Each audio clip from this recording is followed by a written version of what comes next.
மீண்டும் ஒருமுறை கடைசியாக ஒரு தடவை மலையை பார்க்க ஆசைப்பட்டாள் கோகிலா. வண்டி வருவதற்கு இன்னும் நேரமிருந்தது. மலையை பார்க்க ரொம்ப தூரமெல்லாம் நடக்க வேண்டியதில்லை. கொல்லை பக்கம் கதவை திறந்தால் மலைதான்.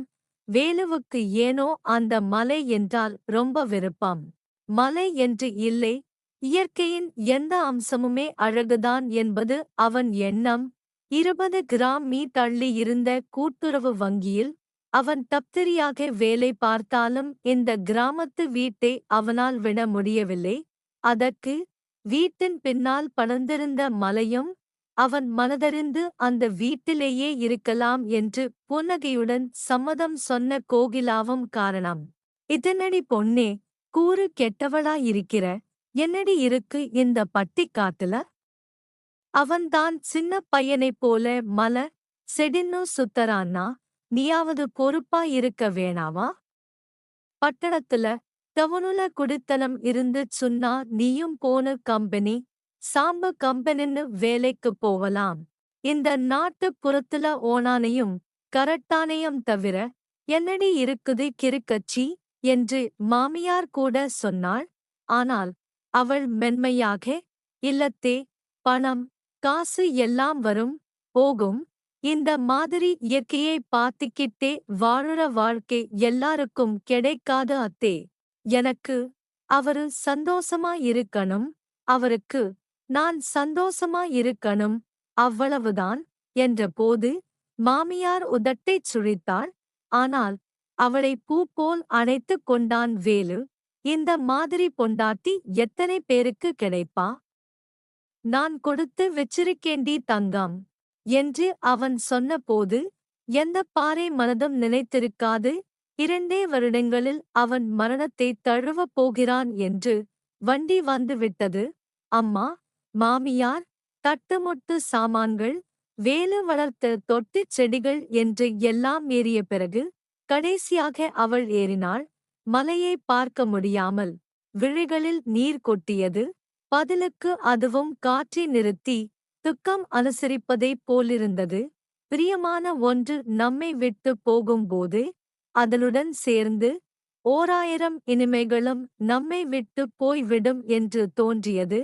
குரூரமான வாழ்வியல் விதிகளை அனுசரித்து கண்ணீரின் துணையுடன் நாட்களைத் தள்ளுவது ஒன்றுதான் பேதை பெண்களுக்கு வாய்த்த தலையெழுத்து. ஐயோ, அழுவாதே கோகிலா, அழுது அழுது நீ குச்சியாயிட்ட. உன் முகத்துல 10 வயசு கூடி போச்சும்மா. இப்படி அல்பாயுசுல போயிடுவான்னு தெரிஞ்சிருந்தா அவனுக்கு கல்யாணம் காட்சுன்னு எந்த இளவையும் செஞ்சிருக்க மாட்டேனே என்று மாமியார் அழுதபோது அம்மா குறுக்கிட்டாள். அழுது என்ன ஆவப் போகுதுன்ற மதனி? ஆகுற வேலைய பாப்போம். இவள உடனே வேலைக்கு வந்து சேரச் சொல்லி ஆர்டர் வந்ததே, அத நெனச்சு மனச தேத்திக்குவோம் மதனி. நாம 3 பேரும் இனி ஒருத்தருக்கு ஒருத்தர் ஆதரவா இருந்துக்குவோம். கண்ணெதிரில் மலை மறைவதைப் பார்த்தாள் கோகிலா. உள்ளே அமிலம் போல ஏதோ சுரந்தது. என்ன குற்றம் செய்தேன் என்று என்னை துரத்துகிறாய் என்ற கேவல் எழுந்தது. ஜூட் மாமியாரும் அம்மாவும் பதறிப் போனவர்களாக அவள் கையைப் பற்றிக் கொண்டனர். எல்லாம் நல்லதுக்குன்னு நெனச்சுக்குவோம் புள்ள. கவர்மெண்டில் வேலைய கொடுத்துட்டு போய் சேர்ந்திருக்கான் புருஷன். நோயில கிடக்குற மாமியாரு, காலு விளங்காத அம்மாக்காரி, மாரியாத்தா மாதிரி நீதான் புள்ள கவனிச்சுக்கப் போகுற. நல்லபடியா வேலை கத்திக்கிட்டு மான மரியாதையா பொழச்சுக்க தாயி என்ற போது அவள் முதுகு தானாக நிமிர்ந்து உட்கார்ந்தது. கண்கள் உயர்ந்தன. என்ன அழகான சூரியன்! சுற்றுவதே தெரியாமல் என்ன அழகாய் சுற்றுகிறது! அதோ அந்த வாத மரத்தின் பெரிய பச்சை இலைகளின் மேல் ஒரு அண்டங்காக்கை உட்கார்ந்திருப்பது கூட புகைப்படம் மாதிரிதான் இருக்கிறது. எதை நம்பி இந்த காகமும் இலையும் வாழ்கிறதோ அதை நம்பியே அவளும் அந்த முதிய ஜீவன்களும் வாழ்ந்துவிட முடியாதா என்ன? ஆனால் உலகம் வேறு உருவில் இருந்ததை அடுத்த நாளே உணர்கிற மாதிரி ஆகிவிட்டது. நீதானாமா கோகிலா, இவ்வளவு சின்ன பொண்ணா இருக்குறியே, அதுவும் நல்லதுக்குதான் என்று வெற்றிலைச் சிவப்புடன் சிரித்த தங்கப்பன் மேனேஜரை அவள் அச்சத்துடன் பார்த்தாள். உமிழ்நீரை விழுங்கியபடி, எங்க வீட்டுக்காரரு உங்கள பத்தி அடிக்கடி சொல்லுவாருங்க சார், ரொம்ப நல்ல மனுசருன்னு என்று அப்போதைக்கு தோன்றியதை சொல்லி வைத்தாள். யாரு நானா என்று பித்தளைச் சிரிப்பு சிரித்தான் தங்கப்பன். எல்லா மனுஷங்களும் நல்லவங்கதான், சந்தர்ப்பம் கிடைக்காதவரே. இப்பத்தானே அப்படி ஒண்ணு கிடைச்சிருக்குது, பாக்கலாம். பசுபதி தானாக வந்தான். பாவம் வேலு வாட்ட சாட்டமா ஐயனாரு மாதிரியில்ல இருந்தான். இப்படி லாரிக்காரன் வந்து அடிச்சிட்டு போவான்னு யாரு நினைச்சது? எப்படிம்மா தங்கச்சி இதை தாங்கிக்கிட்ட? கவலைப்படாதம்மா, என்ன தேவைனாலும் ஒரு குரல் கொடு, ஓடியாந்துடறேன் என்று அவன் சொன்னபோது கண்களில் வழிந்த காமத்தை அவள் உணர்ந்தாள். உடல் நனைந்த கொடி போல நடுங்கியது. ஏம்மா எப்பவும் பழசையே நினைச்சுக்கிட்டிருக்கிற?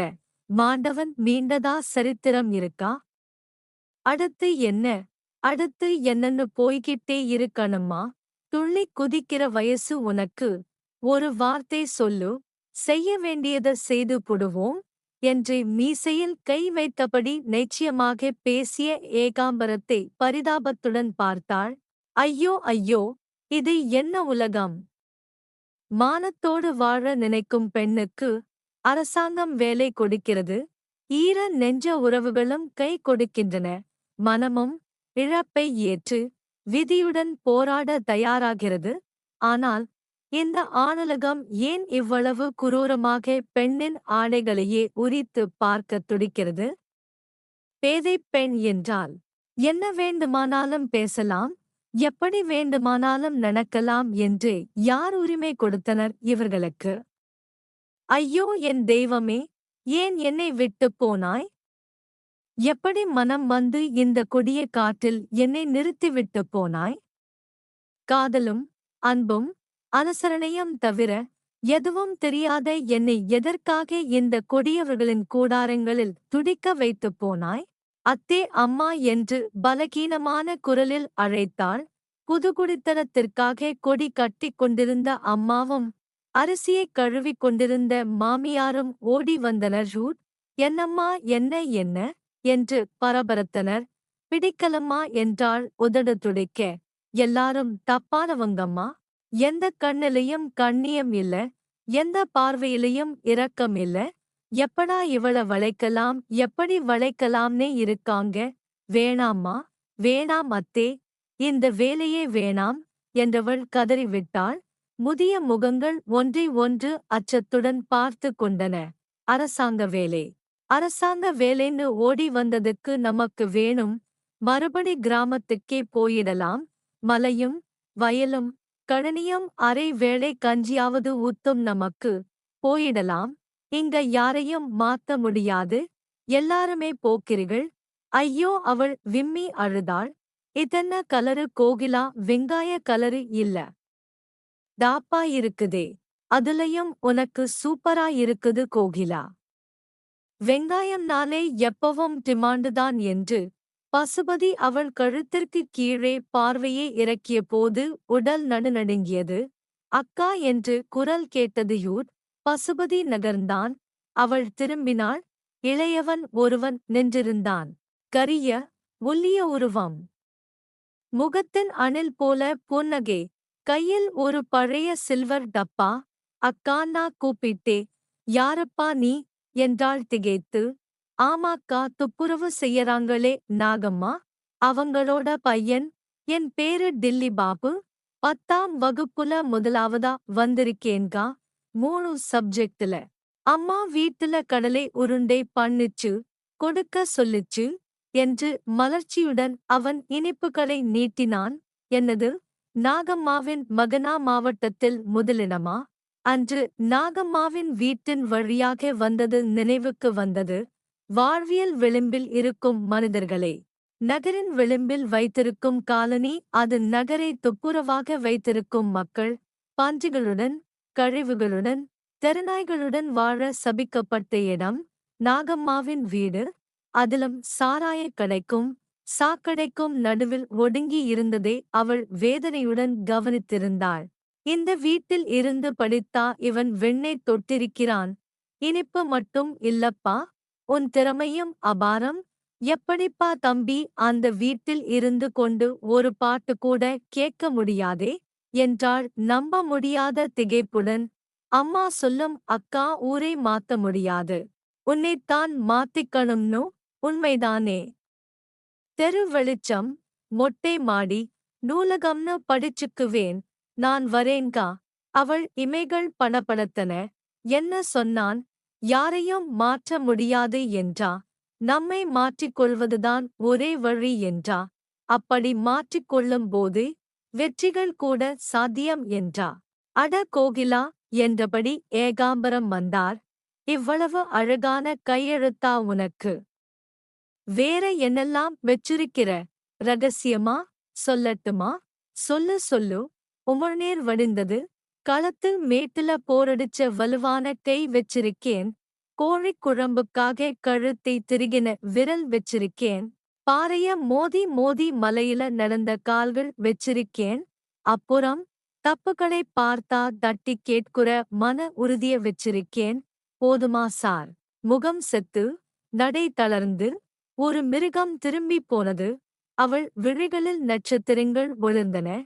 இந்த வீடியோ உங்களுக்கு பிடித்து இருந்தால் இந்த சேனலை சப்ஸ்கிரைப் செய்யவும், உங்கள் நண்பர்களுக்கும் ஷேர் செய்யவும். நன்றி, நன்றி, நன்றி.